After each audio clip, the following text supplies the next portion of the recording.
All right, it is book 4 of Candlekeep Mysteries, and this is session 2. You guys remember where we left off? Refresh. That's the only bad part when we miss sessions, man. Everybody's like, okay, what the hell did we do last session? We started out, you guys were coming back from your previous mission. You guys were in a awful beaten path inn, having refreshments and stretching your legs out, taking a break, and you overheard a conversation of these miners talking, and they overheard your conversation. Long story short, they offered you guys to go and investigate an old city that was known for a platinum vein. Oh, was your ears ringing? No, I was having a minor argument that I couldn't get away from. Oh, Sorry, sirs. no, no worries. Everything okay? Forgot to take out the trash again, eh? Funny you say that. Really? No, just basically it's just.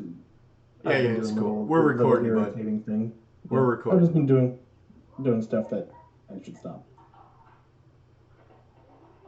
This will go viral on Facebook. What happened? Just kidding. Mm-hmm. All right, we just were recapping while we were waiting on you to see if you'd show up. Yeah, it's all good. So, do you remember what happened? Yeah. You seem to know what's going on the most. You got a better memory than I got. As soon as I get my character sheet up. Anyways, you guys were in a small beaten town. It was off the beaten path. Finishing up your last mission.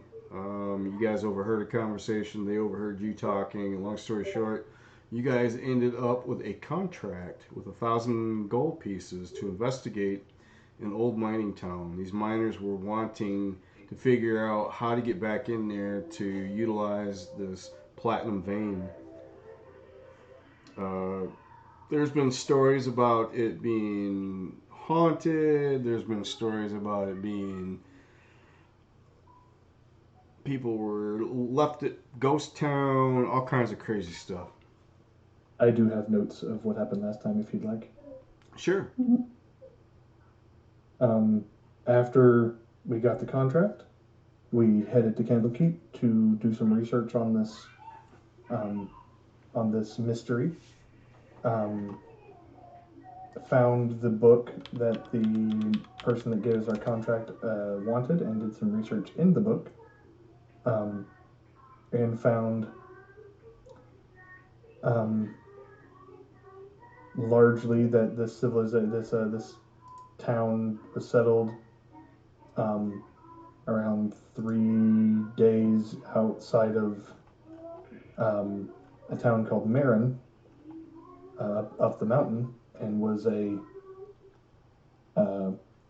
prosperous, very popular mining town until some unknown thing caused an explosion that killed many miners. And then right after, some mystery started making people disappear. And so... Yeah, the info you guys got was from the book that you guys picked up. And the book was called A Deep and Creeping Darkness. The book itself was supposedly written by a bard that was brought in by the granddaughter, I believe. And it talked about the tale of a mountain village. The residents either went missing over a course of several months. It's not like it all happened at one time. But the book itself presented a series of stories of allegedly collected from like survivors, people who were there, merchants and whatnot. However, it was secondhand info. The residents of a nearby settlement is the one that you're talking about is Marion. They're unclear of what if this was a fictional tale, folklore, or if it was truly a history event, because this happened, years ago. The content of the book itself seemed to be factual, but the way it was written and the language itself, it seemed like it was really over dramatic. So a lot of dramatized, so it's kind of been in question. And the town that supposedly was the mining town was Vermilion. The town of Marion is about 3 days on horseback away, down the mountain, where Vermilion itself is up in the mountain. Because of its location, they had a hard time expanding the city itself. So what they would do is they would have merchants come in, a couple times a month, rather than set up shop. There wasn't enough room for everybody. But the mine was a platinum vein, and the town itself not only was selling raw ore, they were able to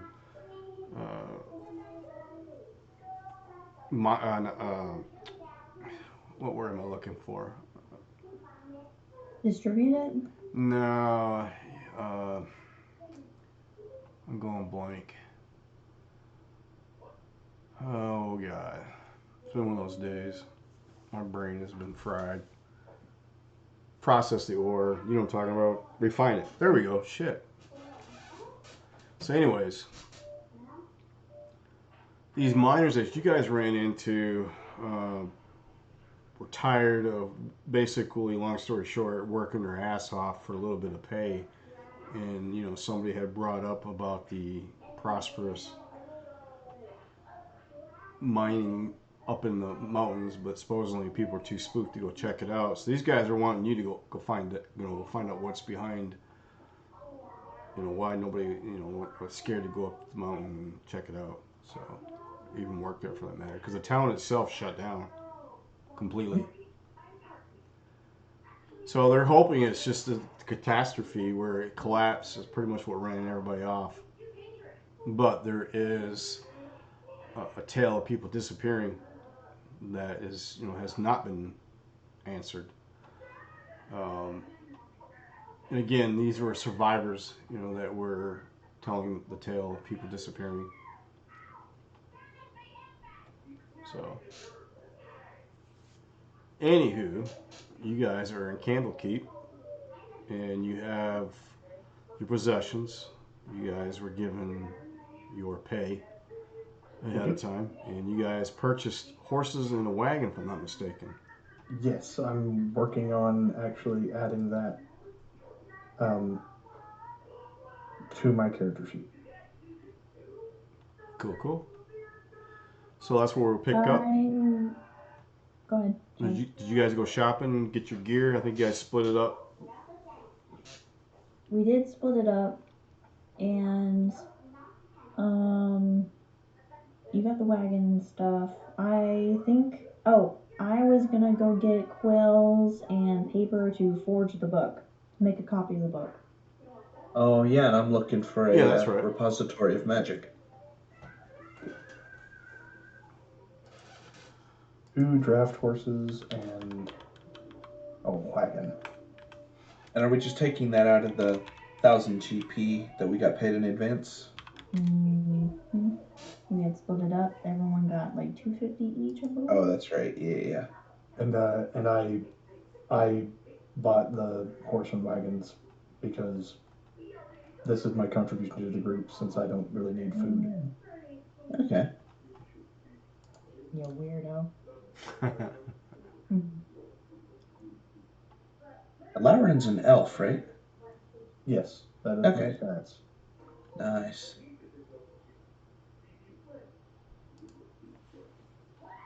Okay. So did you guys end up buying gear? I don't really need much gear. I might try and... It doesn't look like I have any rations. I might stock up on those.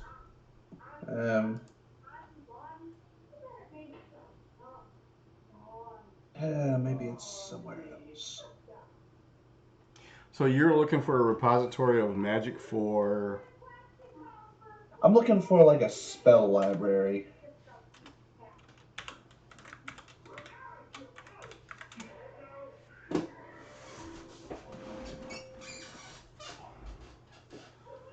Now, what do you mean by spell library?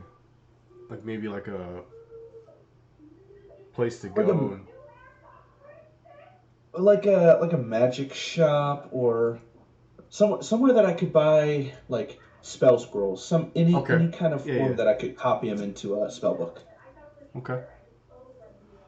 But I guess first, on my way to look for that, I would look for like either a weapon shop or general store, somewhere to sell the crossbow and gear that we looted from our foes. Okay. Yeah, there shouldn't be an issue. Candlekeep does have a magic shop. Cool. And I'm sure they have a weaponsmith too. So you looking for somebody to make weapons, or just a store? No, like I looted a heavy crossbow and some bolts off of somebody, I can't remember where, and so I'm just kind of trying to lighten my inventory and Sure. get a little extra coin. And I also need to buy rations. Okay. Basically, I'm trying to get all my money stuff out of the way so I know how much I can afford to spend on magic stuff. Sure. Yeah, you do find a magic shop in Candlekeep. We'll say you out looking right now? Yeah. Okay, yeah, you're walking down the main alley and you happen to look over and you see this ramshackle of a shop. It kind of sticks out like a sore thumb. Obviously, it looks different for different reasons. Yeah. The shop itself, it seems like it's perpetual darkened, like it's not highlighted by any means. It's like the city itself casts a huge shadow over it. So when you go in, if you don't have dark vision, it seems pretty darkened. Okay. I pull my goggles over Okay. my eyes so I can see. And then when you walk in, you immediately notice, looking down, you see scrap of parchments. They're all over the floor. It's like somebody's sitting on the floor kind of going through these parchments, and they're maybe organizing that. You're really not sure. You see a elderly man. Perhaps he's a scribe of some sort. He's writing information down, or maybe he might be taking inventory, or maybe he's writing his own scroll. You don't know. I guess I'll walk over and Yes? pardon. Could you help me find? I'm looking for some sort of magic shop, place to. I seek magical secrets. You immediately smell alcohol. Well, you come to the right place.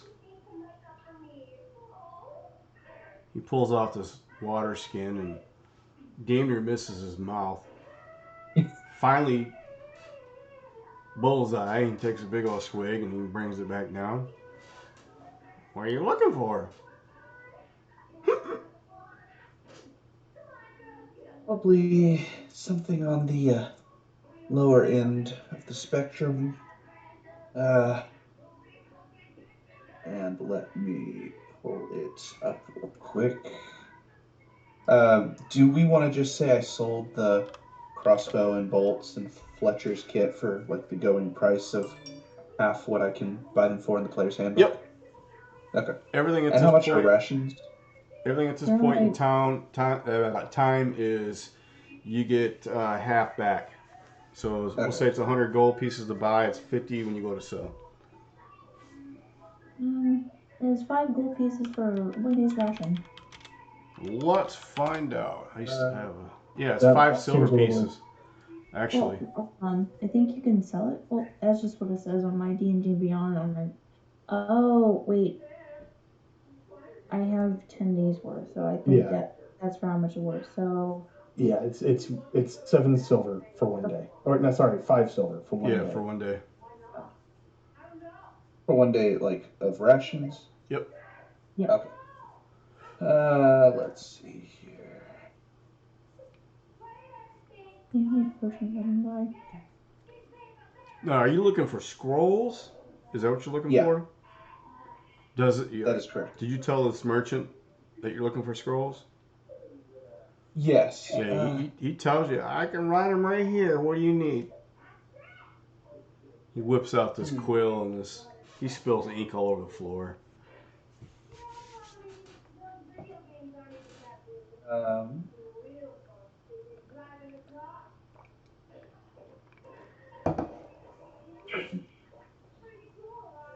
What about...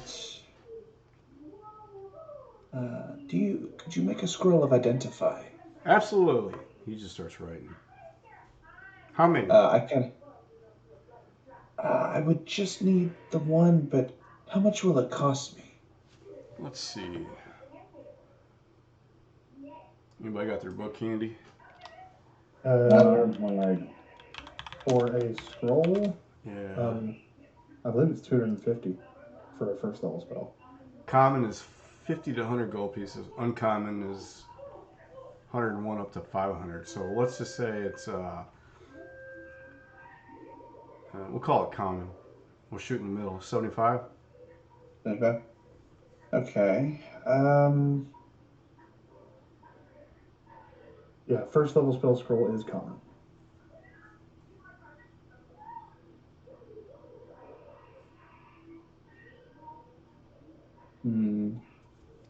I guess I'll stop the proprietor and say...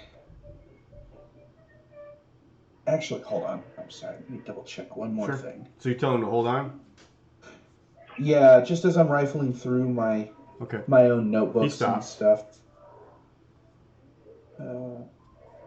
He looks up at you. Immediately you can tell he's cross-eyed for a minute. And he closes one eye and looks at you. His head's bobbling back and forth, weaving. Sounds about right. Are you dancing? No, not yet. I just give him kind of a smile.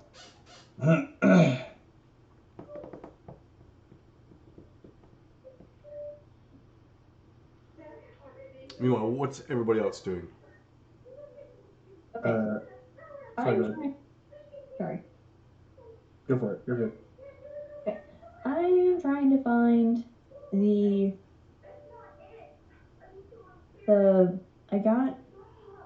let's see, I have a plain, well, I was looking at what I can get. I am proficient with weaver's tools, but I don't have it actually, so I need to go buy weaver's tools. Okay. I need to cover the book. I needed to get paper and quill, so I think that would be calligrapher's gear. Yeah, let's just say if you get a calligraphy kit, you should have everything you need. I don't actually. It's not in my inventory. It just says if you get one. Tools.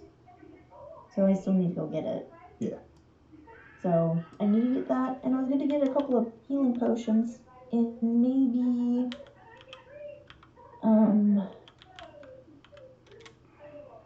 I would want to get a certain kind of potion, but I don't know if Charm would even know like what could be down in mines to get like necrotic resistance or something.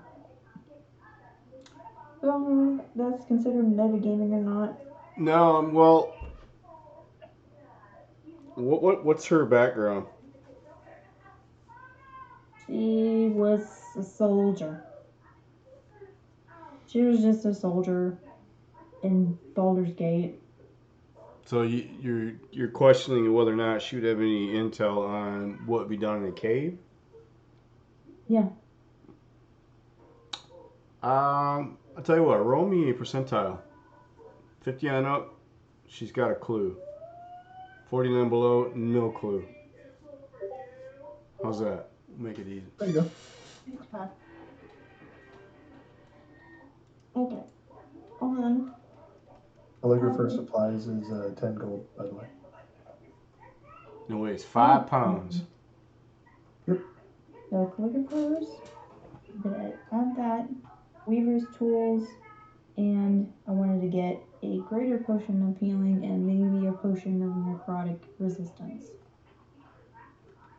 Okay. Cost would be normal. So whatever it has in your book. If you need us look it up, let me know. I am doing it. Yep, I am doing that now. So that's what I'm doing. I probably went with Lauren to the magic shop to get those potions. Okay. So you were there with Lauren? Lauren? Yeah, no problem. Okay. So Lauren, I'm assuming you're there also with Isaac's character. I forget what his name is. Godass. Yes. If I am there, I wasn't sure if I was or wasn't. I would lean over and say that I am perfectly able to cast Identify Anytime? anytime. Ah, all right then. It is granted to me by my faith, so it is always prepared. Interesting. Okay, DM, random question. Being an artificer, will you allow me to attempt to modify my armor and or any kind of weapons in ways that are not described in the source material, so long as it doesn't contradict anything? Well, what are you trying to do? Like, for instance, I have thunder gauntlets. Actually, I have a whole armor set that I can make that has this field that gives an enemy disadvantage on attacks made against anyone but me. Could I modify my armor to take that and make it something I can turn on and off? Like it's magical armor, and you can just cast at will, so to speak.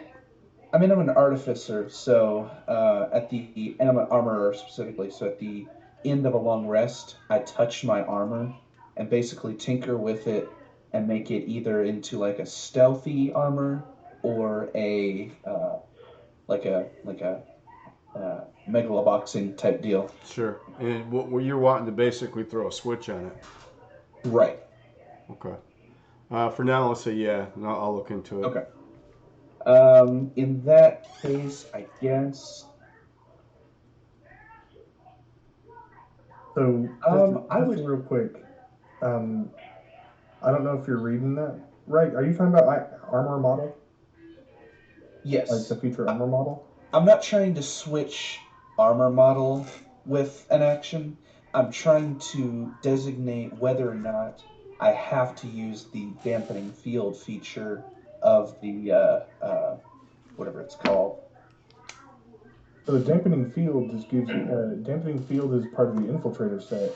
Infiltrator, that's it. Yeah. And that is just advantage on dexterity stealth checks. Oh, that's the wrong one. I'm thinking. You're talking about if you're talking about guardian defensive shield. Defense. No. Or defensive field rather. Oh, it's part of the Thunder Gauntlet itself, actually. So whenever I hit a creature, they have disadvantage on attacks against any target other than me till the start of my next turn. I want to be able to punch someone and not distract them against anyone. But in other words, I want to be able to punch them, but not incentivize them to attack only me if need be. If that makes sense. Well, the way to get around that is to hit and run. True. But I don't have any hit and run tactics. Right, you'd have to get mobile for your feet to be able to get that decently. But so that's what I was hoping to remedy the situation with mechanics. Yeah. No pun intended. So I don't know. That'd be up to Rod. I assume there'd have to be some roles involved. I'm trying to decide if I need to set aside funds for that. Now, what are you trying to modify? I guess for the most part, you don't get to really modify to that degree until like what, 9th level? Check. No, that'd be Ninth level. Ninth level armor modifications. You can specifically modify your arcane armor. Is that where it parses everything into gauntlets, boots, and all that? Yeah. Yeah, infuses. Yeah. Gotcha. You can. No, this is. Oh, that's a good point. I'd have to get rid of my other infusion. Oh, okay, so it could be an infusion. So the way I can see it happen is, if you wanted that ability, that would be the infusion Yeah. on that armor. Because right now Okay. at 3rd level you only can customize it, right? Is that a correct statement? And once you get up to the 9th level, you can get a little more into modifications. Yeah, because right now you have 2 models.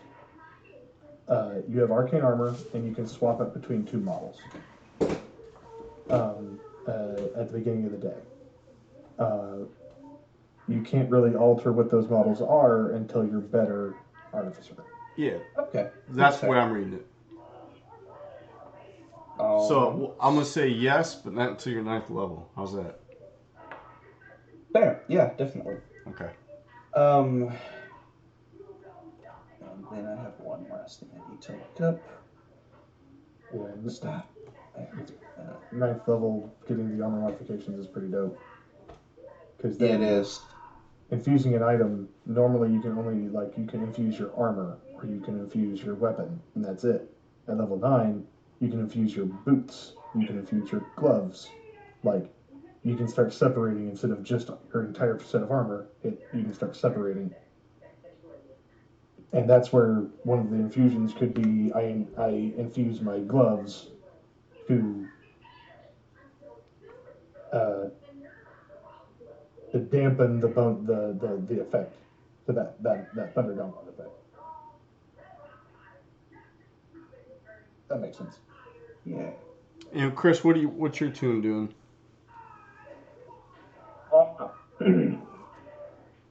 I was looking for something, maybe something you can get, but the only thing I really want is a +1 armor, and I don't have the task for that. So I'll probably just roll around with time and go pick up some, help her get her supplies for the book. Okay. Sounds good enough. And Chime, you locate your items? No, I'm trying to find the cost for potion of healing. Cost for potions? A potion of healing is 50 gold. Greater healing. Potion. Because it doesn't show up on the.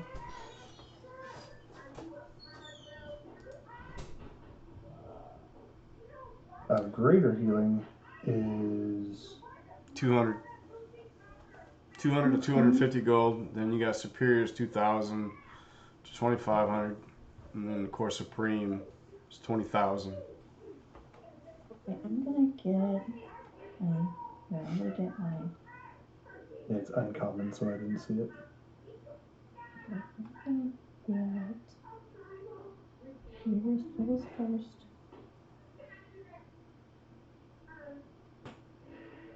Single piece. To the backpack.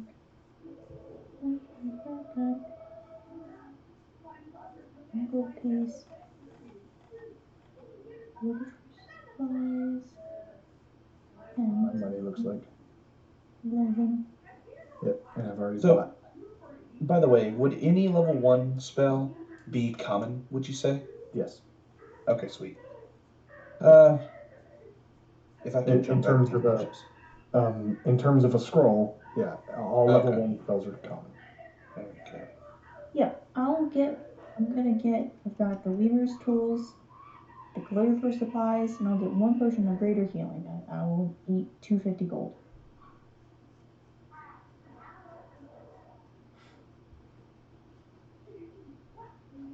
Sounds good. Yep.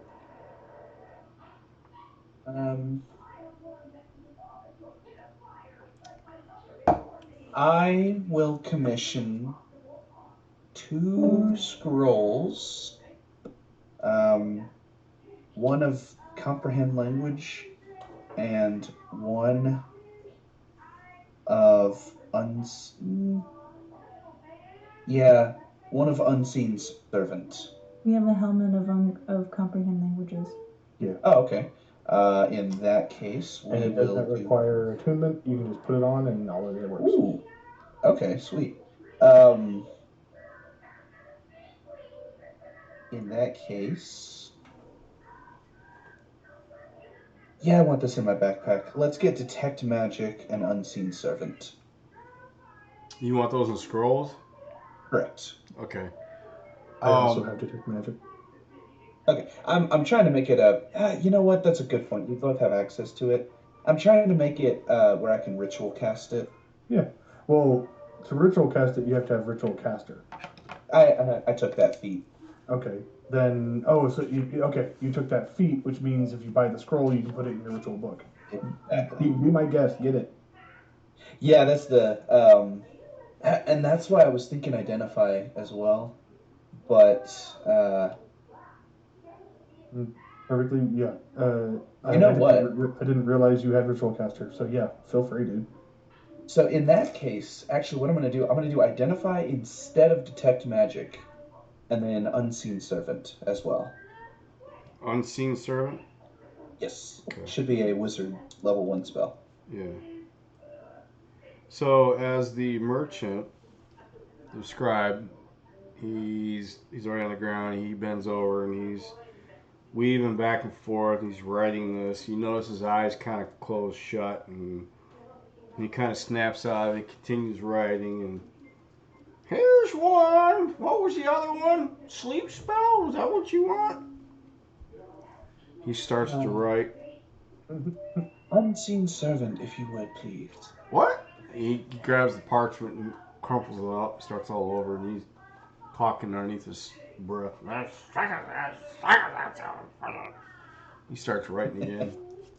Again, you see him kind of bobbing and weaving, and kind of stops for a second. He looks over at you, looks over at Chime, kind of looks around, goes back down, starts writing. I'll take this time to start inspecting the spell of identify, try and make sure that it actually will work as a magic scroll.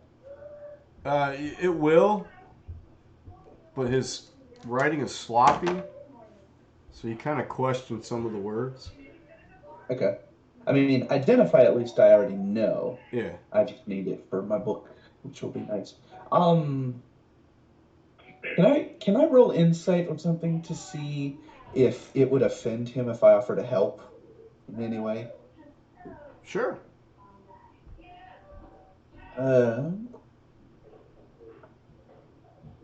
If you roll anything but a 1, he's going to be offended. I'm telling you right now. Okay, fair enough. So would that be a persuasion roll? No, you can continue on. Like, are you trying to maybe throw little jabs out there to see if he gets offended? Is that how you're rolling? No, I'm trying to. You're I'm trying this to like guess? slight little elf girl, and I'm trying to just like gently sit down and offer to, like, is there anything I can do to help? Yeah, Still roll haven't persuasion. got the voice. Persuasion, okay. He's old and ornery. And drunk at the time.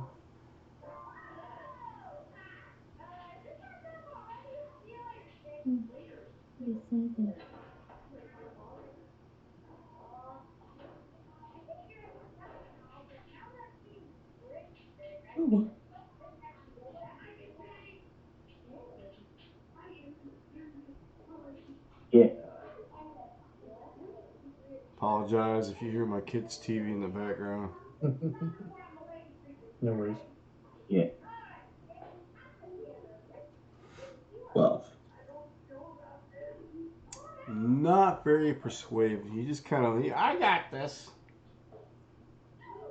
I kind of nod and step back.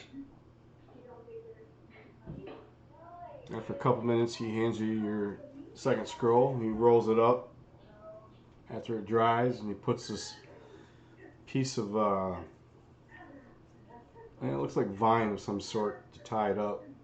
Some sinew, maybe. And he hands it to you. Still rolled up. I hand him 150 gold and nod my thanks and say, it was a pleasure doing business with you. You notice when you handed him the gold, his eyes lit up. He turns around and he hands his skin flask to you and says, "Would you like a drink?" I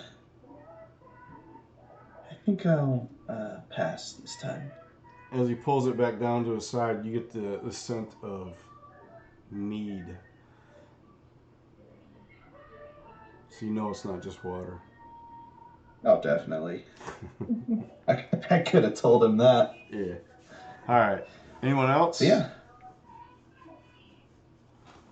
I guess I pay for my stuff. That would No. be 261 gold. Okay. What are you getting? I got the weaver's tools. Okay. You would probably go back to the back. There's somebody back there working further back. He was just like the scribe. But we'll go ahead and we'll say you've done that, so you have everything. And so I was getting weaver's tools, calligrapher supplies, and a potion of greater healing. Yeah. Okay. Cool. I'm done. I'm done my shopping. Anyone else?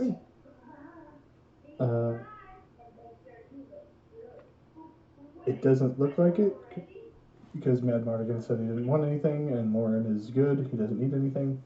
All right. And so he will come the morning, pile everybody into the wagon, and set off. All right. You guys head off first light. Sounds yep. Okay. Wait, what do we do with the book?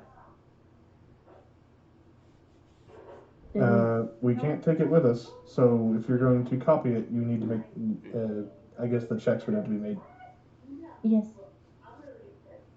My bad. I was trying to quicken too fast. No, that's fine. So go ahead and roll. You got all your supplies.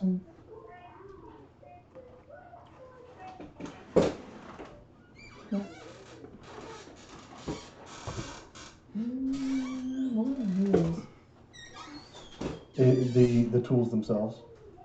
I think you click on the tools themselves and you can make a roll.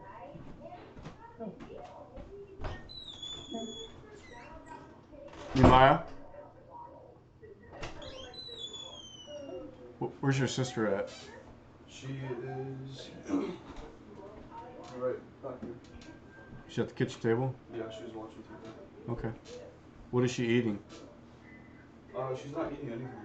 She has, I believe, there's a plate that you can barely see it. Did she finish her Do I just delete pizza it rolls? once I'm done and I make my check? She still has pizza rolls on her plate. If you're buying, Okay. if you're buying the tools, Thank you. Yeah. Then in D&D Beyond, oh, that's proficiencies. Duh. I'm sorry. If you're proficient in the tools, then on the bottom left in your proficiencies, if you click on the tools, you should have a button that lets you roll them.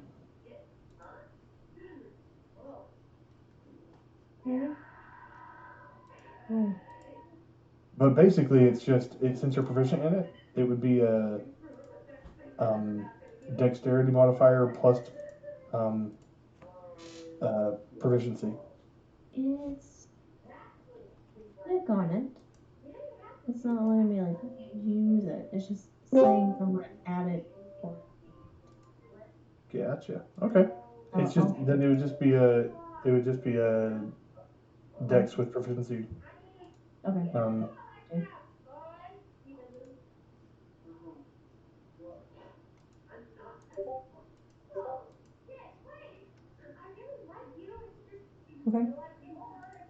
Did that add your proficiency? I think I added too much. That's a dex check. Yeah, I remember that. Check out that. Yeah, I have that. I have that picture too.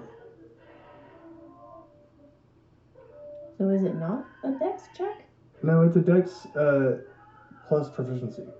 Yeah. Dexterity checks don't add proficiency. So technically that is a 19. Okay. Do you realize that was 9 years ago, Dash? Wow, that was 9 years ago. Yes, sir. Damn. Okay. So we'll say it's a 19 for a check. Make a copy check. A copy check. Technically you have advantage, so if you want to roll that again and take the better. Yeah, sure. I'll do that. Check. In fact, that Oh, picture. There you go. There we go. So that is a 24. 23. It's plus 3. What is it plus 3? My proficiency is plus 2. Oh, I'm dumb. I'm sorry. You're right. I was looking at initiative. I apologize. So yeah, 23 to make a copy of this book. Say it's a pretty damn good looking book. Yeah, Dash, that picture was taken exactly 9 years ago today. Oh, dang. Today. Nice. Today. Yep. She just made a check, Rob. Yeah. To make a copy of that book. That's correct. And that is a 23. I believe she's got herself a book. Heck yeah. I will also look at the 2 copies, make sure that the same tears and worn pieces are in it, like do it very carefully, and hand it to Lauren to hand back to the dude who gave it to us when we arrived. Yep. And on our leaving, I do so. Oh. All right. Wait, we're handing back. Sorry, we're handing back the. Are we handing back the original or the copy? Whichever one you handed me. I'll hand you the original. You give back the original to him. We take a copy with us. Because you did the copying and I wasn't watching, so I don't know which is the original. Cool. Sounds great. So, mini mo. Yeah. I'm just like, when you handed me, you're like, this one. I did such a good job, you can't tell which is which. And then we set out. Yep.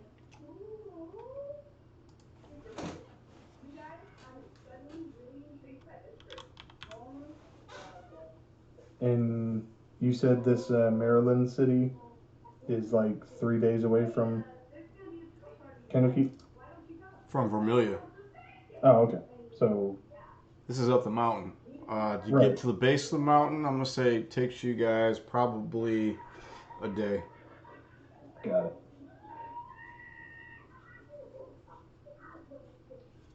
Okay. So we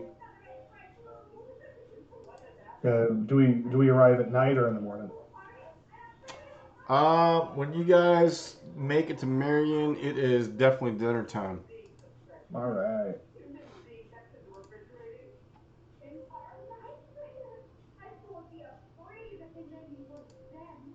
Time to find an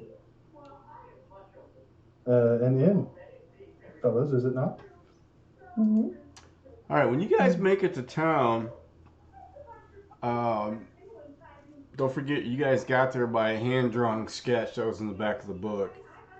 Yeah. And who has the possession of the modified book? Chime. Yep. Now, Yep. the map itself, did you copy the map or did you slip the map out? Because it wasn't part of the book. In fact, it was just kind of stuffed in there. Oh, I figured you just did all of it. Yeah. Okay, Yeah, so you left the map in there. I copied the map too. Because the map itself wouldn't be too difficult because it was a hand-drawn sketch.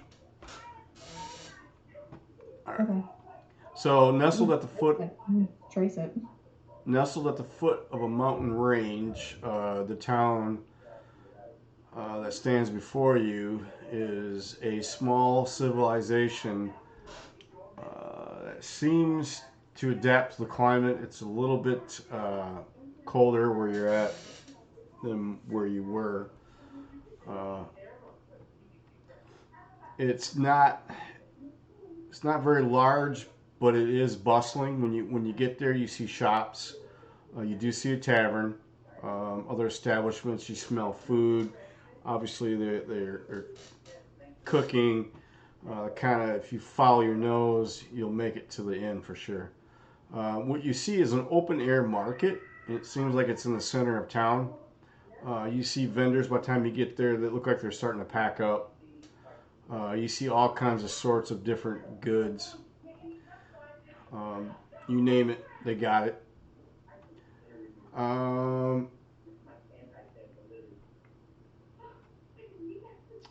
Once you get in there, you notice there's a sign hanging over the inn. It says Boarded Weasel Tavern and Inn.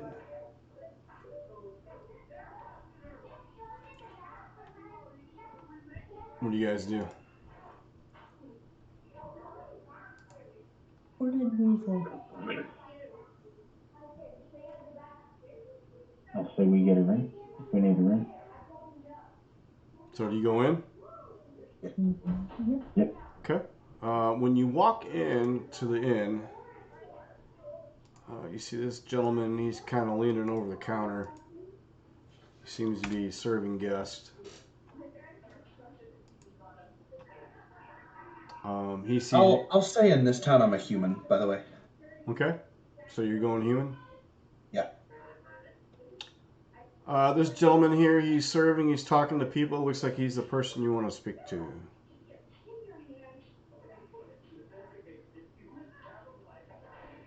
Oh, the people who can talk do the talking.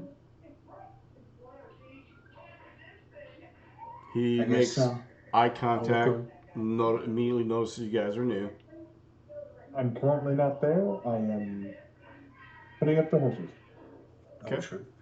So who's I'll in? take the lead and walk over. Okay. Well met, friend. Aye.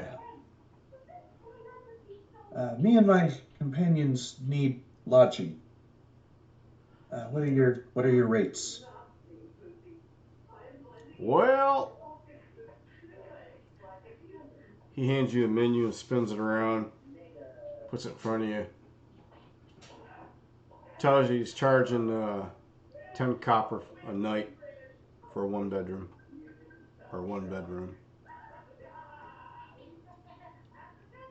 As you look down, you notice the menu, and you have no doubt that's what you smell, is a picture of a flavorful looking piping hot stew. And below it says salty fish surprise. And it says 3 copper pieces. And then you see like a cup next to it. It's kind of steaming as well, and it's got a price of 1 copper piece. And that's it. That's all you see on the menu. Anyways, the gentleman you speak to, his name is Lucas Grosner. He seems to be very laid back and patient. You can tell by the look and the way he talks, he would definitely could flip a script real quick if he had to. But he does have a charming smile. You seem to give him kind words, so he gives you it back because he's working for a tip. He's got these hunched over shoulders. He has only a hint of white hair on the top of his head. You don't really want to call it a mohawk, but as the picture presents what he looks like. You notice his hands are very calloused, so he's definitely a hard worker for sure. So what'll be? 1 room, 2 rooms, or 3?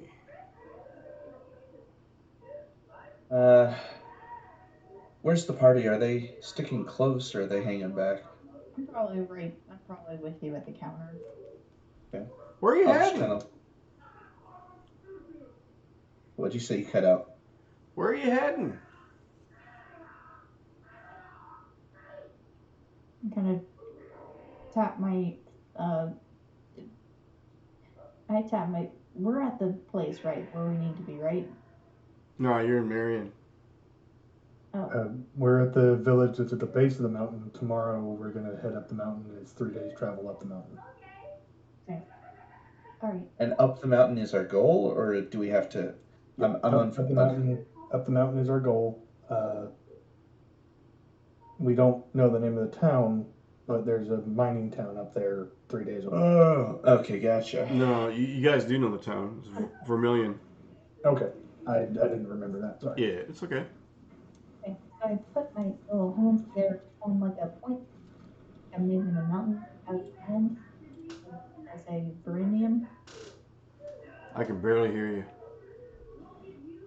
I put my hands together and make it come to a point like I'm mimicking a mountain. Oh, And I okay. say Vernium or Brenham, the name of the town, the mining town. Ah, Vermilion. Vermilion. Vermilion. He says, I worked there as a miner. Till my wife died. And that damn disaster. I do my best to make like puppy dog eyes and look sad. He tells you right after her death, he left. He came here to work. He established a new life as a bartender, but he once was he was a miner from there. I kind of nudge Isaac and look at him and make like and kind of whisper questions. Do you think it's possible that you could do me a favor? What's that? He pulls out a small piece of parchment. He starts writing it down. He flips it over and it's got a female name on it.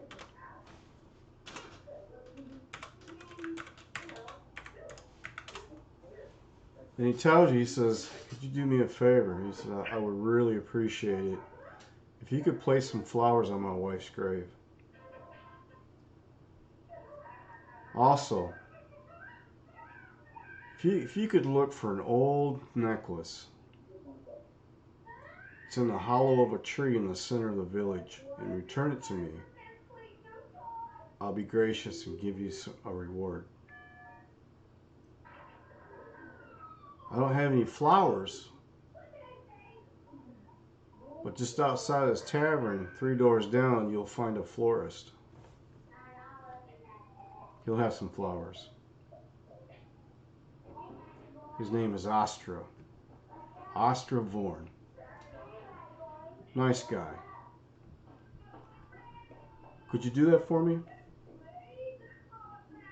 And to be clear, it's a tree in Vermilion. Yes, correct. In fact, if you go pick up some flowers and go put it on her grave,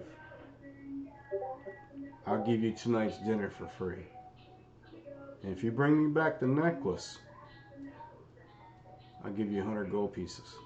It means a lot to me. I take. Sorry, go ahead. Okay. I take the parchment and kind of. I like to think that I probably have like a fairly waterproof place that I put all my valuables and like specifically my notebooks and stuff. Actually, instead, what I'm gonna do specifically, I'm gonna take my pack off my back, pull out my spell book, and I'm gonna stick the parchment with the name in the spell book, kind of like a bookmark, and proceed to put it back in my pack and say, we'll do the best we can. Does the note? So the note just has a name on it. Yeah, the name is Priscilla. The last name on it is Grosner. So you're going to be looking for a grave that says Priscilla Grosner. And I pull out my little notebook and write down a quick note asking where the tree is. The tree's right in the center of town. Can't miss it. Okay. What's the significance of this necklace? It's my wife's. How come you didn't take it before you left? I forgot it was there. Does she like hiding things? No, I hid it the day she died.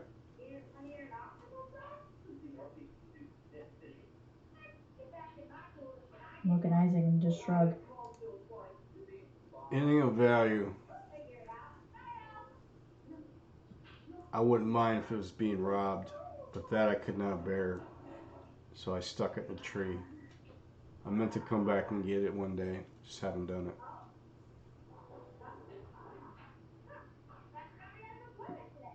I nod. Okay.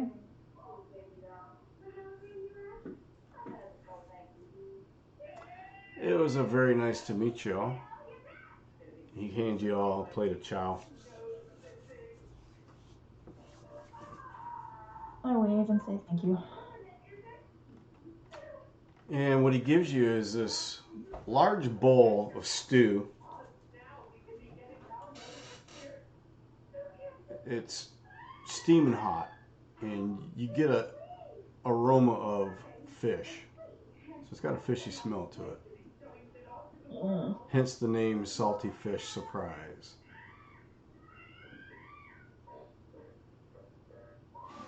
Once you guys take a bite, it seems to be very satisfying.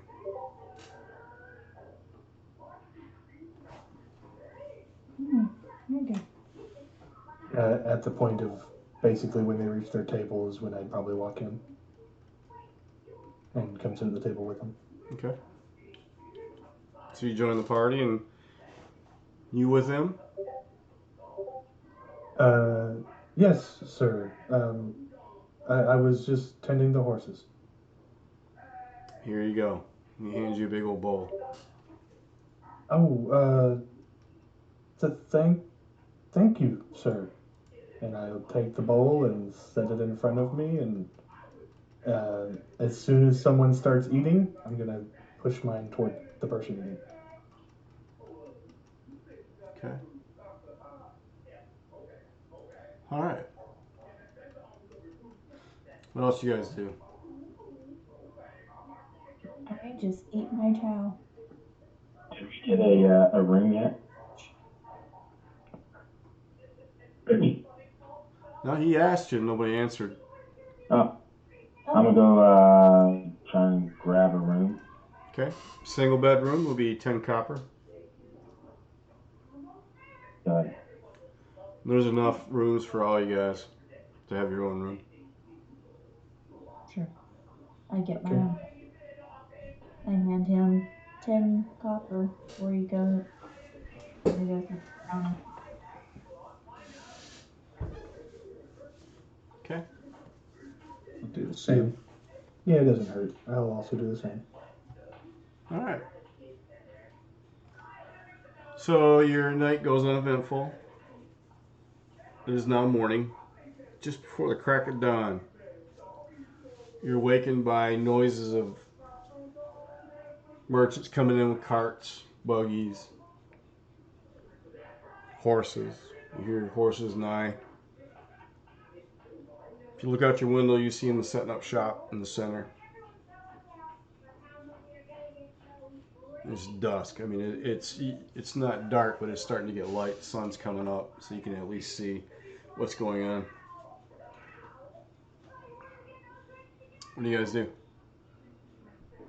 All right, it's time to wake up and prepare my spells. Okay. Oh, that's what I meant to do. I might have stayed up a little bit last night to start working on my rituals.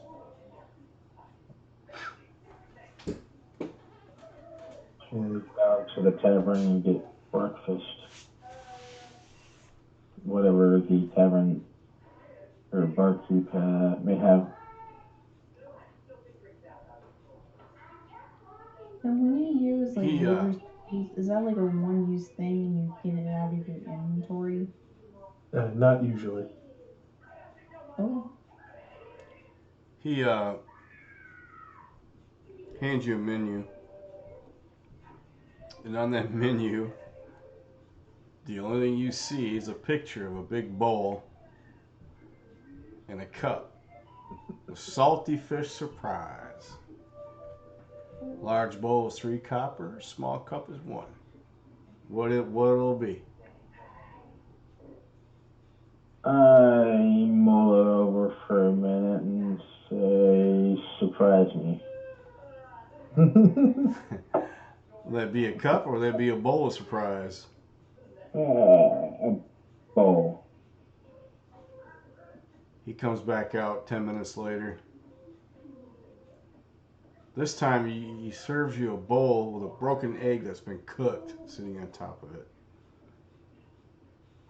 1 egg, sunny side up.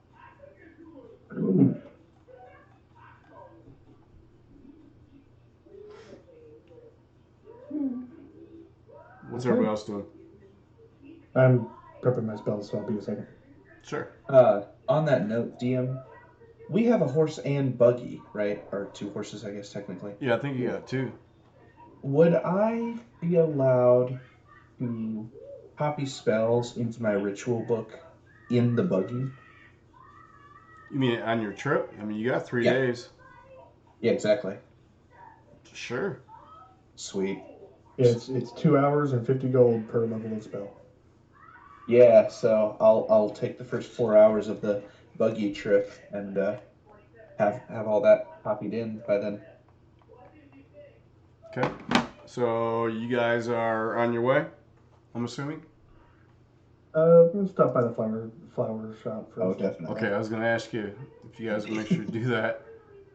no, we skip it completely. We just gather flowers on the way up the mountain. We'll be fine. Let's see what the florist has. Always good to support local businesses. Are these flowers going to last 3 days? Hell no. Oh yeah, good question. We can ask this guy. Do you get hairspray?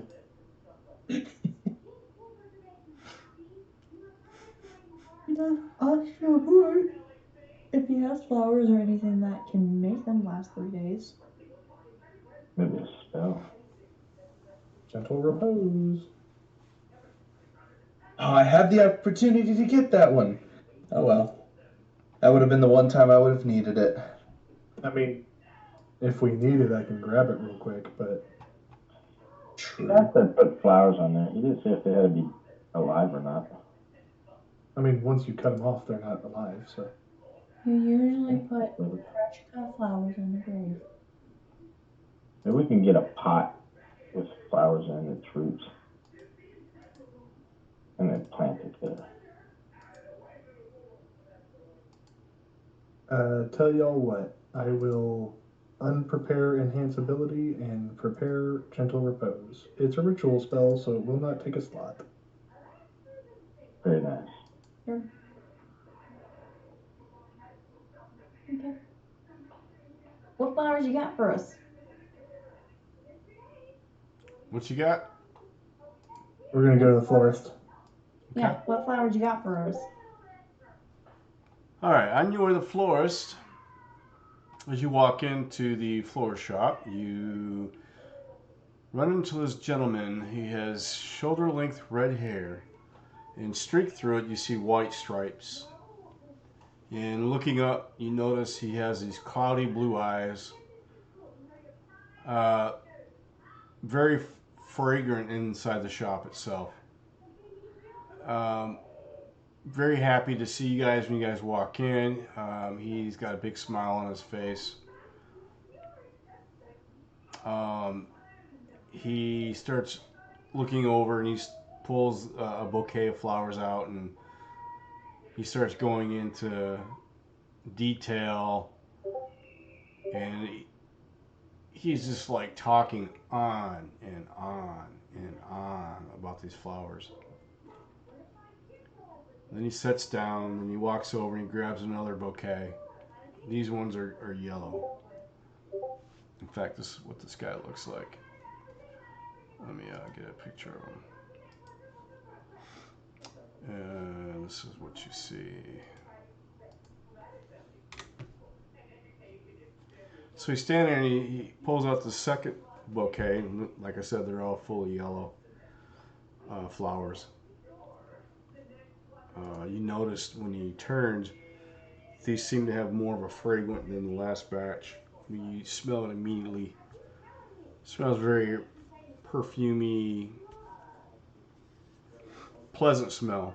And he's going on, he's explaining how these came from and the freaking background of all these flowers and what bees they attract and what kind of honey they can make and what you can do with that honey. You can make a mead, and he's just going on and on and on.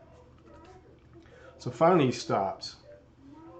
He looks at you, so what'll it be? Do you want this or do you want... And he reaches over and grabs the white ones he had the first time. Or these. He says, you know, people like flowers. Sir, we would like your finest brown flowers. And you know, these grow best when you're left alone. And he goes on and on and on. These were carefully cultivated. But some need to be pruned. What are you going to do with these? Are you going to put them in the ground? They will take over your garden. So you have to be very careful with these. Grave. And he's going on and on and on. Yeah. At that point, when Chime says grave, I will say, we mean to plant them over a grave, sir. Oh, he got really a funky look on his face. Okay. It depends on if... Did you say grave? Yes, sir. You notice he likes to talk, but sometimes it doesn't seem like he quite listens. Yes. So You probably what like would these. be the best to plant over a grave? You said ones that were best to be left alone? With these yellow ones. And he rattles off a name. I put my hands on the table and I said, great, yellow ones. Was that like, caw? No, I say it back in his voice. Oh, so you mimic him. Yeah. Does he enjoy hearing the sound of his own voice when it doesn't echo from his own throat? He just kind of stares at her and he hands it over. He says, that'll be 3 copper. I hand him 3 copper. And then I ask him, and I think I'll say in Isaac's voice, because I think he asked the question, anything to keep him fresh for 3 days? He reaches over and grabs this towel of some sort. And you can tell he used it to clean up maybe the table. It's got dirt, stained.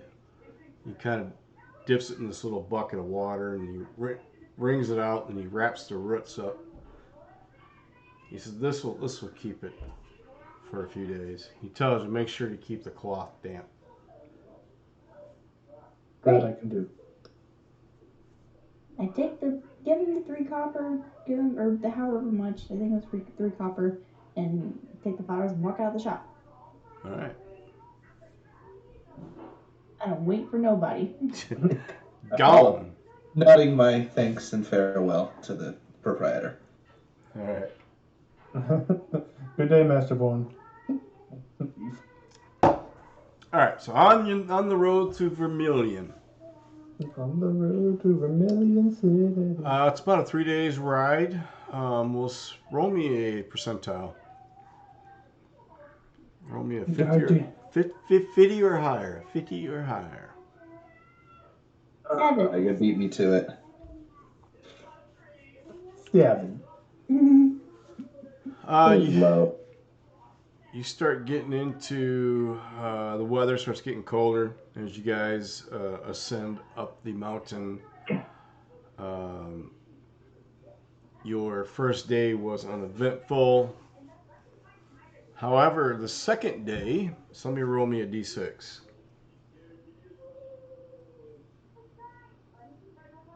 Oops.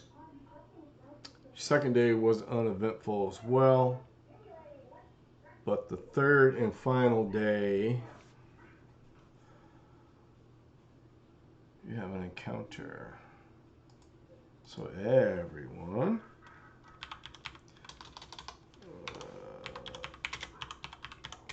roll for an inch. Whoop, it's already in. And it start. What's the command again? I joined, yeah. I joined, okay. Roll for the initiative. Alright. And we'll say my for the road, Wrong character, Mad Mardigan. Yeah. we'll say I'm still using the lightning gauntlets for now.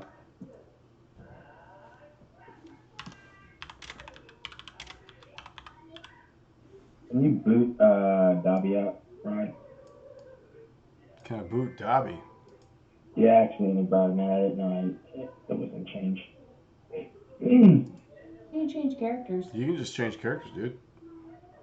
Well, I did, but Dobby's still going to be in the Inish. Oh, I see what you're asking. Initiative. You want to remove them from the niche. I don't know why. Oh, because it needs to be updated.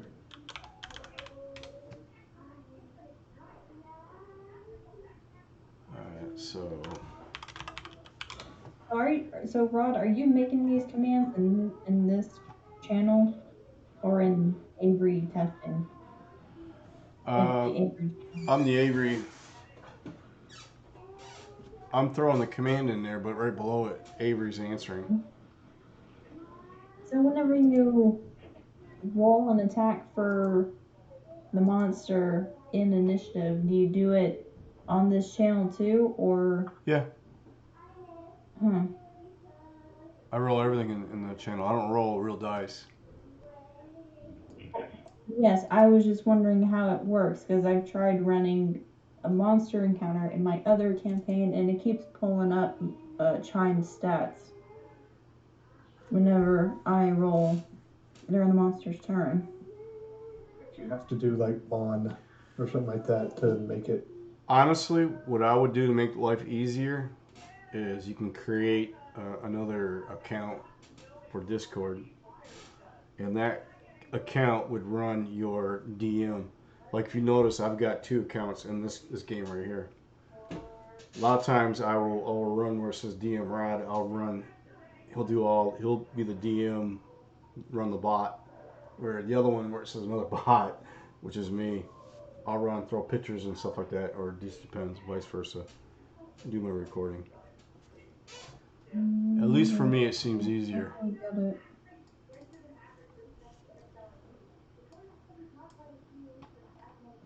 WO or W0, Rod? WO, but let me, hold on, I'm not done.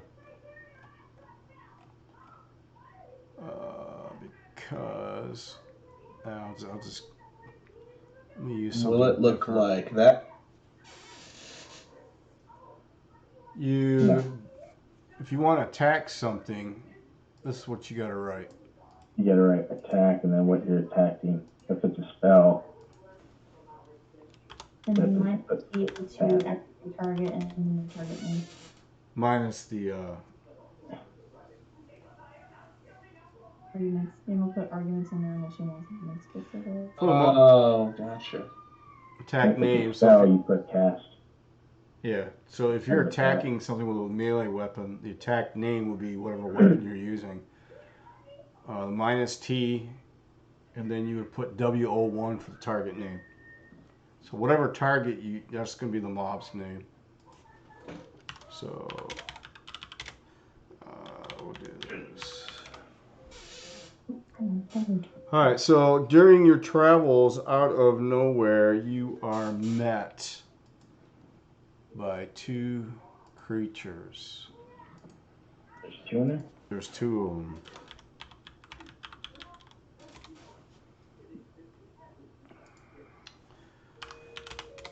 And this is what this looks like.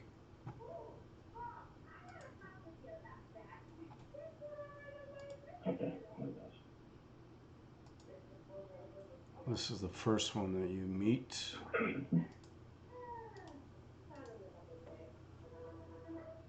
Oh, come on. You gotta shit me.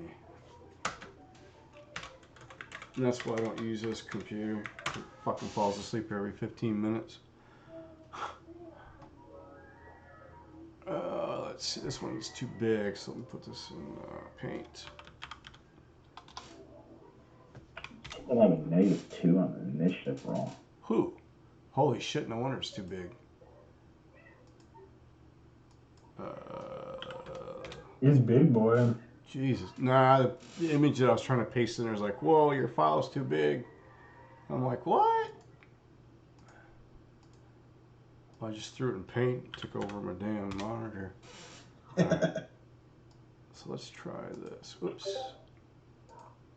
Oh, man. Come on. Let's try that again. Too large, it says. Alright.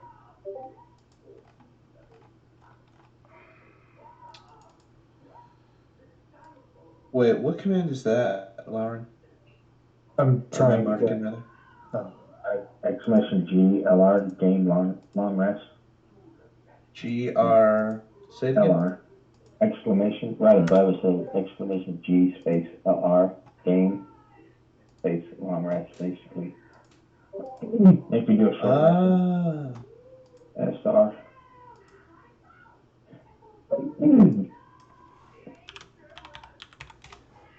And say it one more time. Game. Exclamation G space LR for long rest or G space SR for short rest. You just typed it. So, following behind this humanoid is this.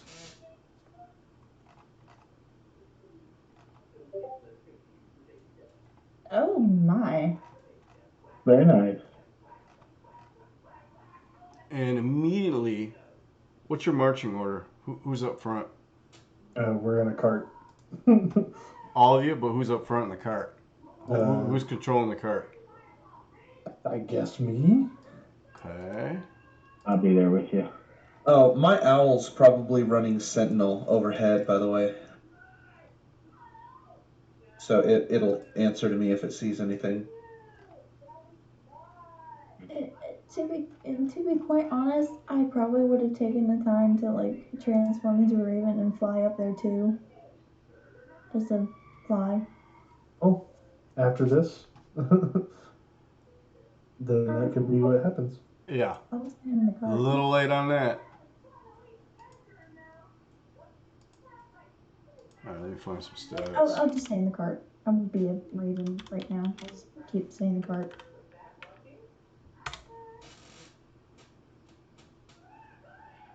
Alright. So, You'll say. I'm going to say, right off the bat,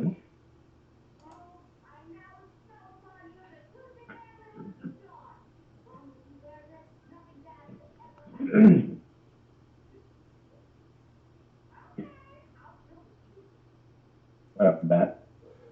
yeah, I'm trying to find out what.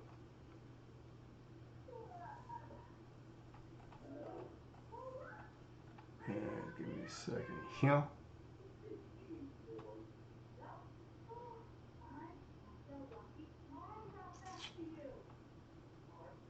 Where is...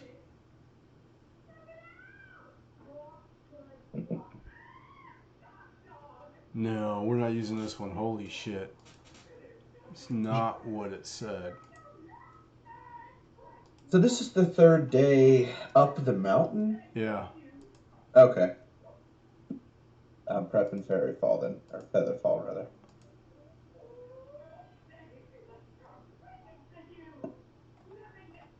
Well, I'm getting mixed.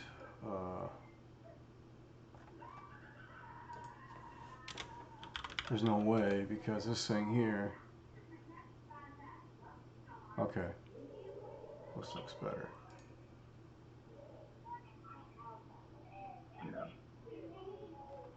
Yeah. Okay, so she's throwing an ice dagger. And let me throw this up front. Hey.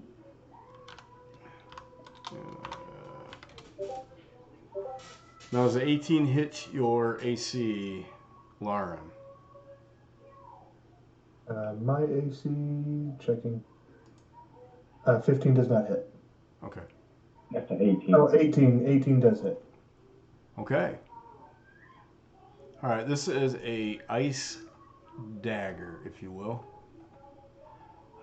This does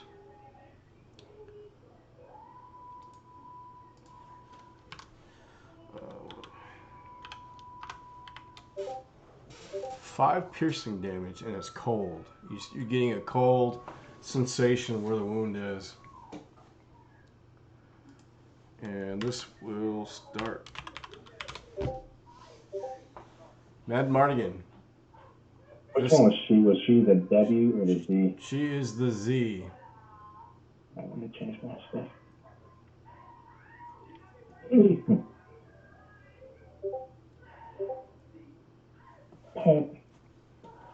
Now, since this is not actual, the mob, you can just use dice parser. There's no point targeting.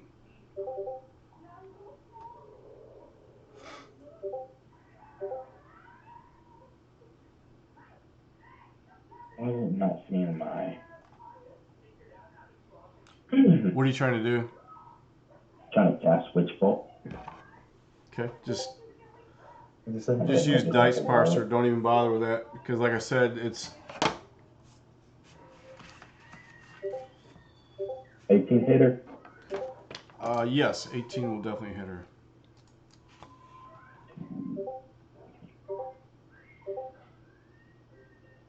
Yeah, that sucked. Whatever. 12 hit points damage. How much? 12.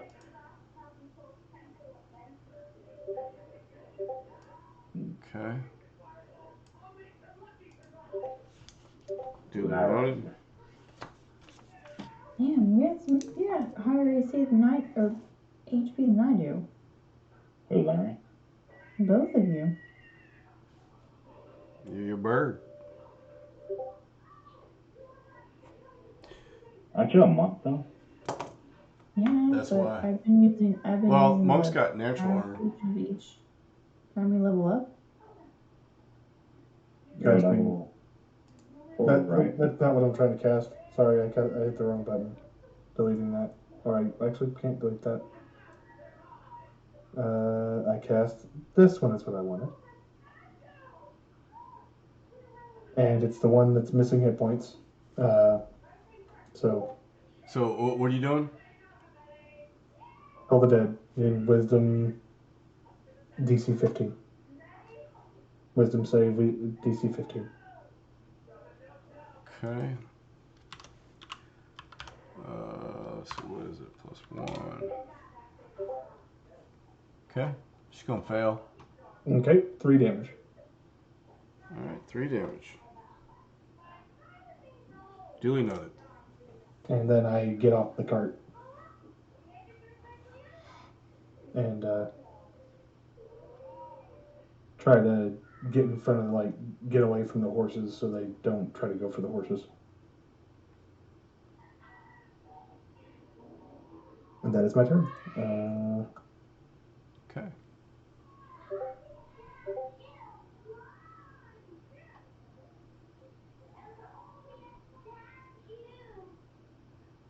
Chime.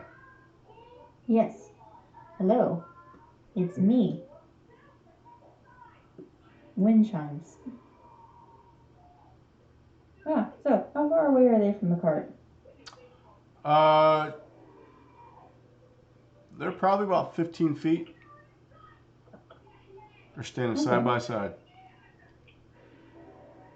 Have we come to a stop or are we still going? The horses stopped. Yeah. They definitely stopped. Because they're literally right in front of the horses. Okay. In fact, you notice the horses are rearing up, they're neighing. And... Alrighty. I will Let's see.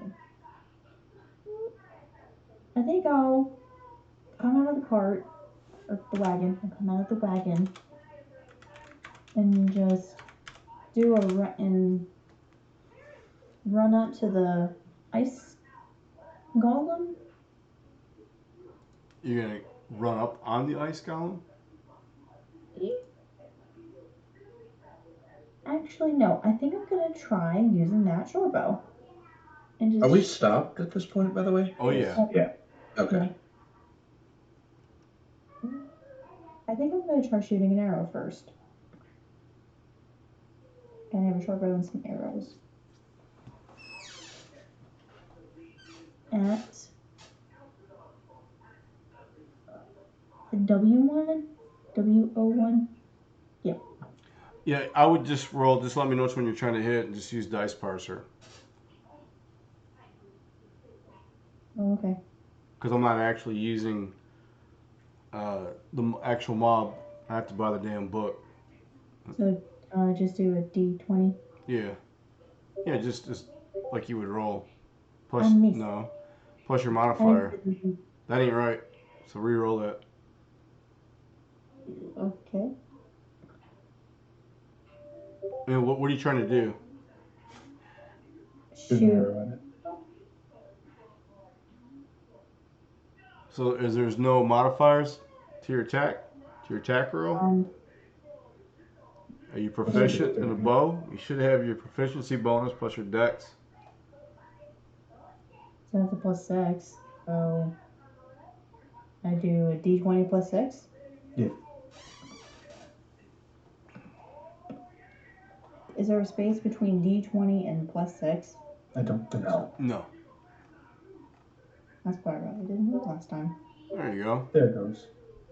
Alrighty. Much All right. better. So you're hitting the golem or the maiden? Golem. Golem. Okay. Yeah, you definitely hit. Hey, it is a...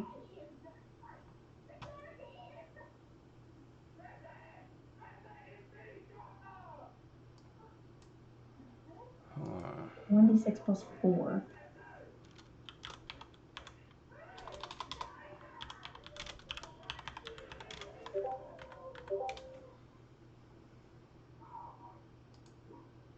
So that's 6 damage.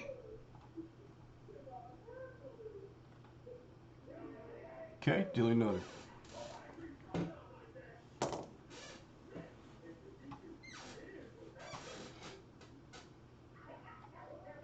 I still hit I next or something? Or Yeah, you gotta hit I next. Get out of. Ice base next. I didn't know if you were still officially in combat or not. So go ahead. Alright, let's see if this works. I'm gonna cast Fairy Fire on the mage. They are outlined in like a bluish green light. They shed dim light, although I guess it's daytime, so it doesn't matter. Any attacks against that creature now have advantage as long as they fail a dex save. Oh, it rolled for him. Nice, yeah. So the mage failed. No, So, mage yeah. didn't fail. The failed the dex save, it did. Yeah. W01. No. Rolled in, no. No. He might have to No. reroll. I have to roll. That's why I'm saying the target you guys are targeting is not the true stats. That's why I said don't gotcha. target. Don't target. They're just to have the monsters that we're using inside Avery. I had to, or D&D Beyond. I had to go buy the books. The books are $25 a piece. So I'm just using those as to fill initiative. You know what I mean? I get it. All right. So dex save is 15. You say? All right. All right. Ice Maiden gets a +3. She's gonna fail. Nice. Anyways. So yeah, for 10 rounds, any attacks against the mage have advantage. The fairy fire is an area of effect attack. Is the golem right next to her? Oh, true. So the golem has to make. What is the range on this? Is this AOE? It's an AOE 10 feet. I got you. So yeah, he'd be affected as well. Let's see, what is his dex? Okay. Watch the giant lumbering golem succeed the dex save. Don't jinx yourself. What is that? Nope, he's gonna fail too.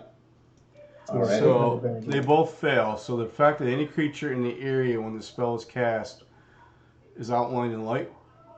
Correct. If it fails a dexterity saving throw for duration, it's affected. Okay, so any attack against what? Any attack against them. So everybody else has advantage. I got you. So you all have advantage. And then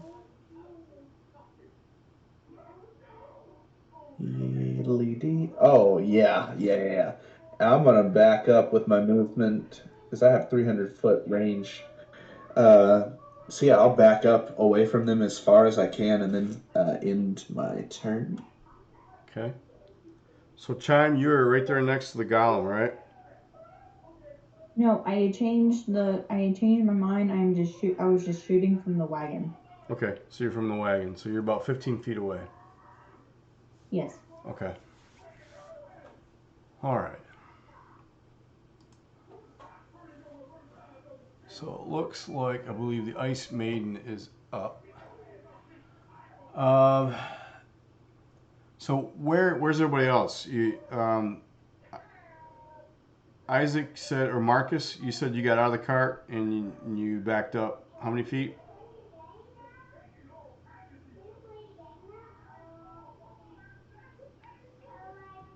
Oh, you mean Duras?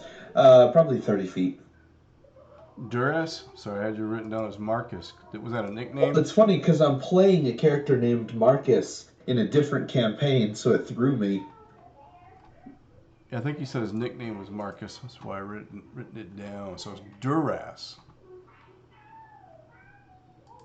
Like the blue aliens in Star Wars. Mm. Yeah, kind of. Duros. All right, let me write this down. Good call. Yeah.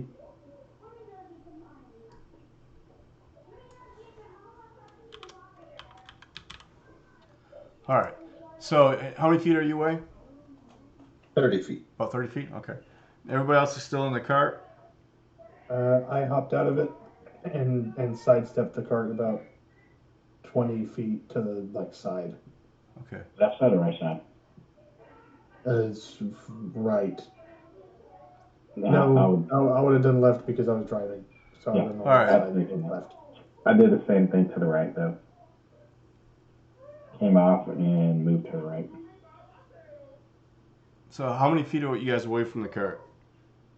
20 feet. Okay, so Chime, you're the only one that's in the cart. You feel a cold air kind of overcome your body. Give me a Constitution saving throw. DC's 15. This is called Chilling Presence. Just being within a few feet of this thing, within 15 feet, you're going to have to make a DC 15. If you... Is that a check con, or is there a con save? That's your con. Is the command... It's a saving throw. Activation check con. Okay. No, save con, not check con. It does the same thing though. No, it doesn't. No, it's different. No. If you're proficient in con saves, then you get your person's bonus to con saves. Yeah, But not no checks. problem. So you're good. Oh. Dirty 20. She is going to try to hurl. You notice she's forming this swirling cloud, if you will.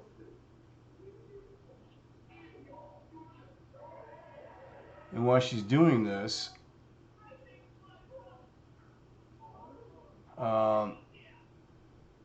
she's going to throw 2 daggers at you.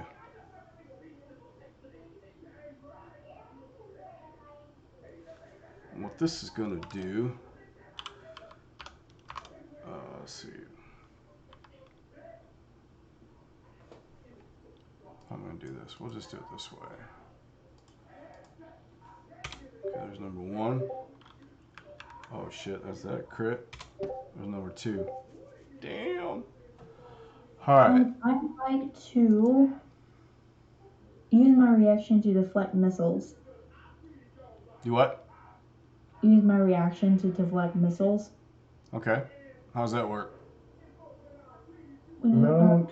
Use your reaction to deflect or catch the missile when you are hit by a ranged weapon attack. When you do so, the damage you take from the attack is reduced to a 1d8 plus 8.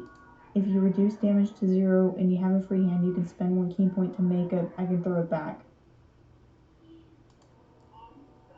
So if the damage is reduced to 0, I can throw it back. I can throw it back at her. Okay, so it reduces. Wait a minute, what? She uses a reaction and rolls a d10. She rolls a d10. Okay. Yeah, she uses reaction and rolls a d10 plus dex plus your monk level. So go ahead and do that. Indeed. Waiting on it to pop up. No, it says d8 plus 8 or d10 plus 8. Oh, okay. That must be your dex plus your monk. Yeah, it is. Okay. So how much damage did it deal? Well, it would double this for the first one, so it'd be 14. Okay, so it reduces it by 12, and so you only take 2. And then the second one hit 2, but it's not a crit. So it's just a straight up d4 plus 3.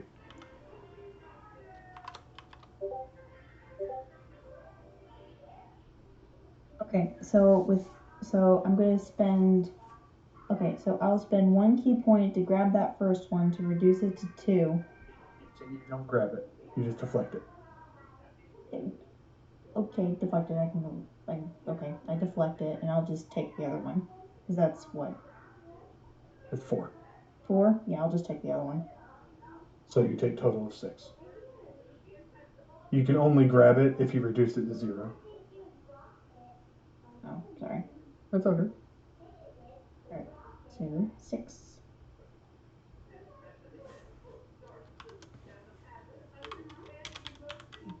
The cool thing about that is it doesn't require a key point unless you throw it back. Right. That's the real cool thing about that ability. Ah. Alright, the golem is up. Reaction, right? Yep, it's a reaction. Which you only get 1 per round, but it's still a really good reaction. And 1 per round or 1 per combat? 1 Per round. Oh, okay. You only get 1 reaction per round, and the reaction can be done at any point, as long as the thing that triggers the reaction happens. That's cool. And anything that you can do as a reaction has a thing that triggers it. Like says, when this happens, you can use your reaction to do this.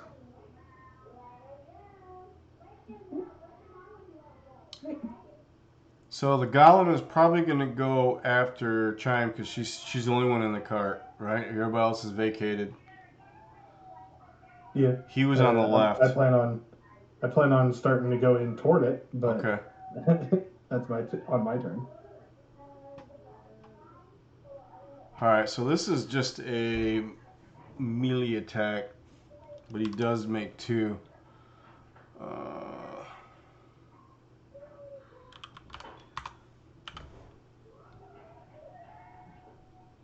All right, it's just a straight up to hit. Oh, no. Okay.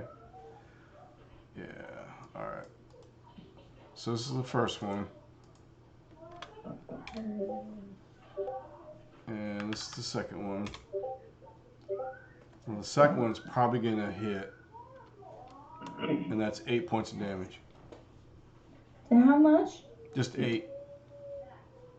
I'll take it because I can't do it. Yeah. Can't do nothing about that one, unfortunately. Mad Mardigan, you watched this Ice Maiden, Snow Maiden, do her thing, and she's in this cloud of like a snowy furry, if you will. She tossed 2 daggers, and you notice this golem takes a step to the side of the cart and attacks Chime. What do? I'm going to angle around towards behind the Snow Maiden. Okay. And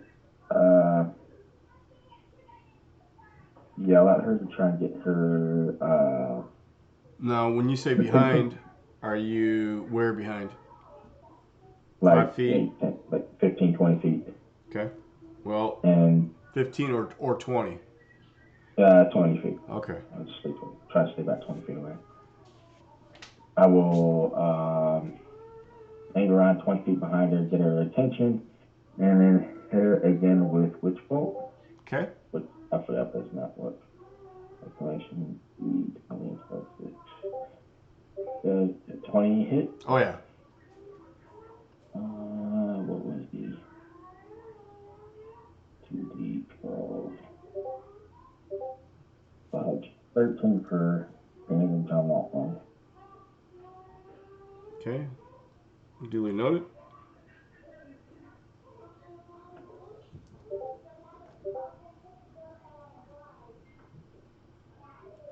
Okay. I don't know why I keep rolling a 1. Flowering.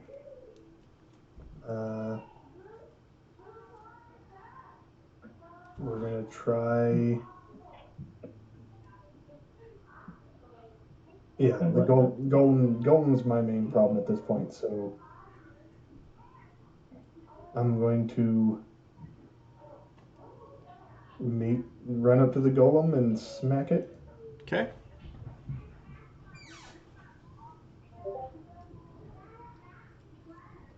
I doubt a 10 hits. All right. You gently crest his buttocks with a slap. You have his attention. And while saying, "You get away from my cart!" And I will use my bonus action to cast a spell. Healing Word on Chime. Yay! Chime heals for 9. Thank you. Mm-hmm.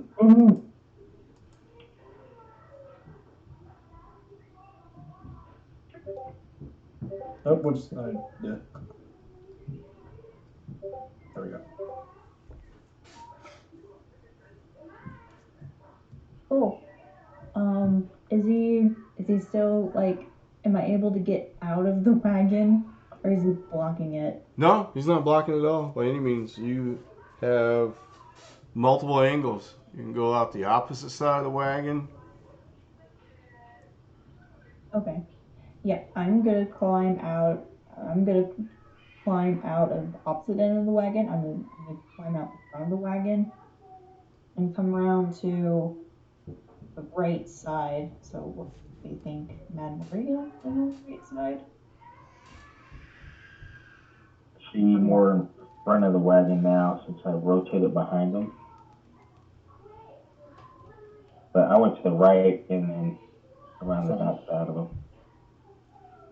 I'm just gonna climb out of the front and go to its right side to go around back to the back and be about 15 feet away from the column. No, hold on. This is what I'm doing. Climb out of the front of the wagon, go run around, and meet back up with get behind the golem, and then give him a good smack up the butt. Okay, so you're standing directly behind the golem? Yeah. That's where you're going to end your turn? Go do attacks, she said. Yeah, I'm gonna do my attacks. Okay. Okay. I'll do my first unarmed strike. Just checking. Well, hold on. I'll do my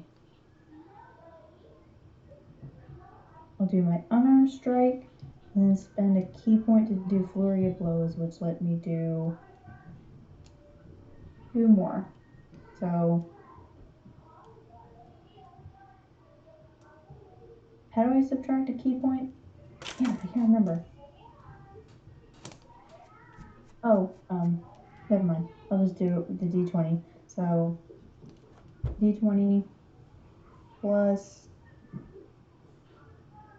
4, 5, 6. And how do you do your dice to roll it 3 times? I don't remember. 20 or D, whatever. Oh, 3 d20. I Yep. remember now.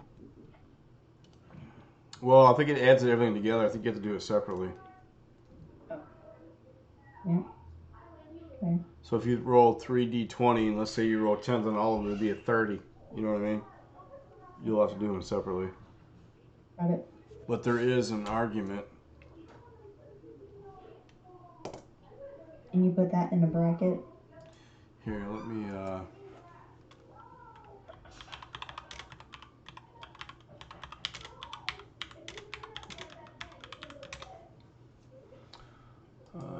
everybody, let's see.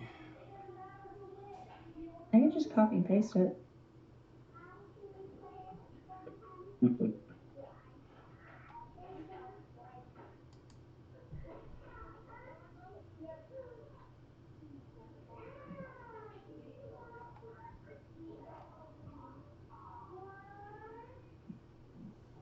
I'm just gonna copy and paste it. Yeah, that's fine.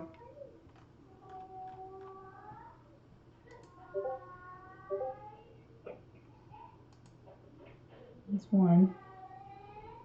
13. Yep. You hit. Okay. 21. Yep. And 26. Nope, that one misses. So you got 3 hits. Then I'll go ahead and roll 3. That last one is a crit, if I'm not mistaken. It is. Oh wow! Yay! Okay. So then damage would be 1d4 plus 4. So I'll roll 2d4 plus 4. Or no, I'll just go ahead and do it. I'll separate again as well. And then double the third one. You're rolling all these at advantage, right? No. She hit, doesn't matter. Okay, Yeah. fair enough. I thought that was one that you said missed. Although she put crit on the second time. It was a joke. We didn't Okay. manage against. I need to stop trying to multitask. I thought it was the ice baiting that gets advantage on attacks. Both of them failed, actually, as it happens. Okay. Well then, okay, so 7 for first one.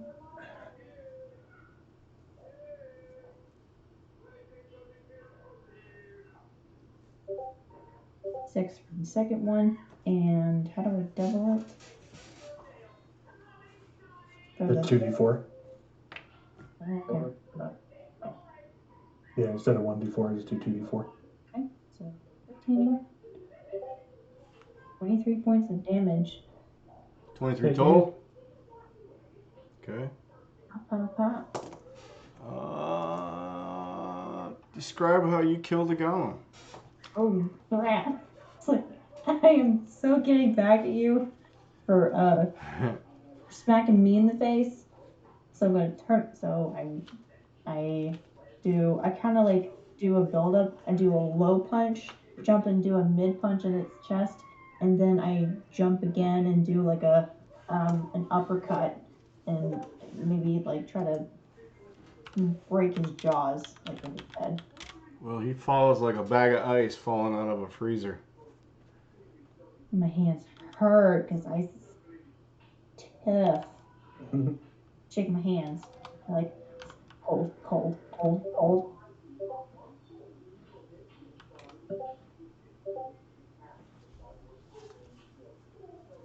And then I turn around and give a glare to the maiden. Ice mage.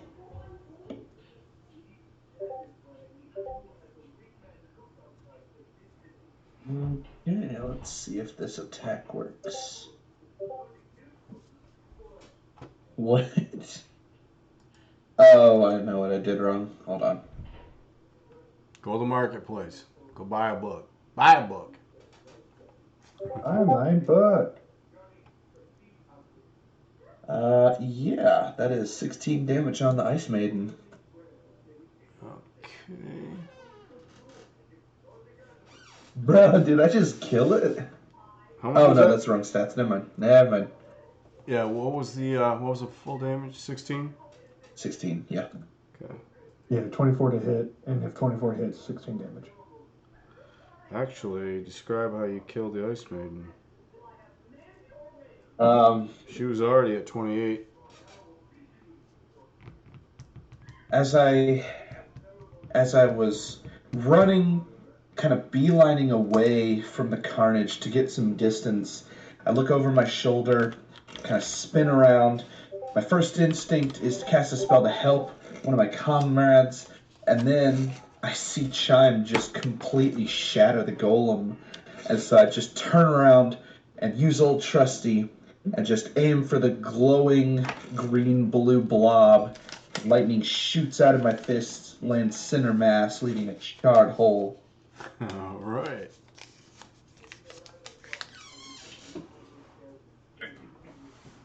Combat is now over.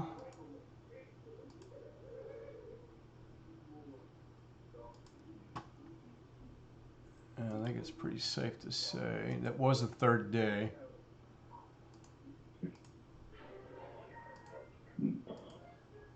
All right. So you guys won your encounter. As you get closer to Vermeillon, it's getting colder.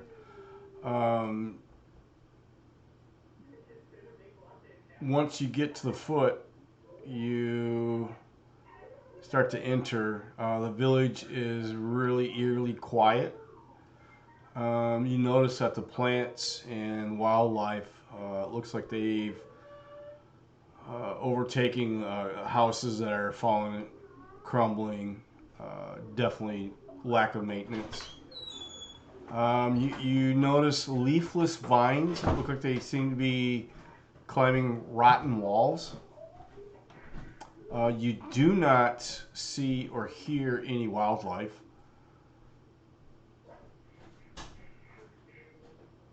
In fact, you noticed it looks like skeleton. For example, like you see a vine that might have entangled in a bird. Once was a bird, but all you see it's a skeletal remains. You do notice there is wildlife, but they seem to be up high in like in exposed rafters, if you will, or a gnarled tree that seems to be protruding from a fallen roof. The sky is very over forecast. The air is very dense, almost like an oppression of death. It seems to envelope the entire village. Okay, and this is 9:17. Why don't we end it here? We'll pick up next Thursday. That sounds great. Sounds great. And Excellent job as ever. We'll pick up at the town of Vermeillon. We'll start session 3. Brian, you gotta pick up or start watching the Legend of Box. Yeah, I haven't had a chance. It's so good. It's funny. That's on Netflix, right? Amazon Prime. Amazon Prime. Oh, Prime. Prime exclusive as it happens. Yeah. What's the name of it again? Legend of Vox Machina. Box Machina? Yeah, VOX. Oh, VOX. Okay. Yeah. Critical Role's I think if you just type in Legend of Vox, pull it right up. It's Yeah, probably, basically. it'll probably